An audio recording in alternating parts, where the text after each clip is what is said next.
రాష్ట్ర ప్రభుత్వ సలహాదారుగా ఈ రోజు నియమిస్తున్నాం.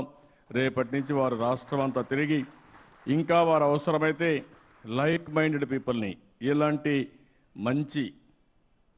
మంచిని ప్రోత్సహించే వ్యక్తులు, సమాజం హితం కోసం మాట్లాడే వ్యక్తులు. ఇక్కడ మళ్ళా రిలీజియన్ లేదు, ఆ విషయం కూడా మీరు గుర్తుపెట్టుకోవాలి.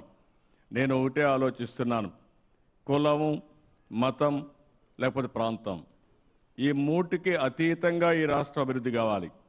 మనందరం కూడా ఐకమత్యంగా ఉండాలి. మళ్ళీ నేను వాళ్ళని గౌరవించలేని చెప్పలేదు. కులం మనందరం ఒకసారి ఆలోచిస్తే యాక్సిడెంటల్, మనం పుట్టిందో కులంలో కోరుకొని పుట్టలేదు. కానీ ఇండియాలో ఉండే కులాలు ప్రపంచంలో ఎక్కడా లేవు. రెండోది మీరు ఒకసారి చూస్తే మతం ఒక విశ్వాసంతోనే ప్రపంచం నడిచే పరిస్థితి వస్తుంది. ప్రాంతం, ఏ ప్రాంతంలో వాళ్ళు పుట్టారు, కానీ ఆ ప్రాంతంలో పుట్టినప్పుడు అక్కడ ఏ ప్రాంతంలో అయితే మనం పుట్టామో ఆ ప్రాంతాన్ని కూడా అభివృద్ధి చేయడం తప్పనిసరి. అదే జన్మభూమి కాన్సెప్ట్ కూడా మనం ముందుకు పోయాం.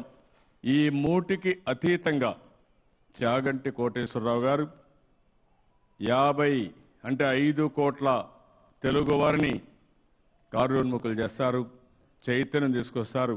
దానికి ఎంతమందిని కావాలంటే వర్కౌట్ చేసుకుని మనం చేసే ప్రతి ఒక్క పనికి సత్ఫలితాలు వచ్చే విధంగా వారిని కూడా సహకరించమని కోరాను.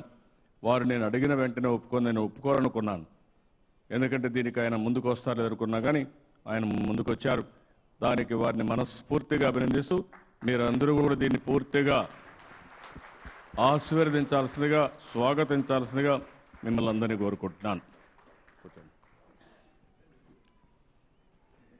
ఈరోజు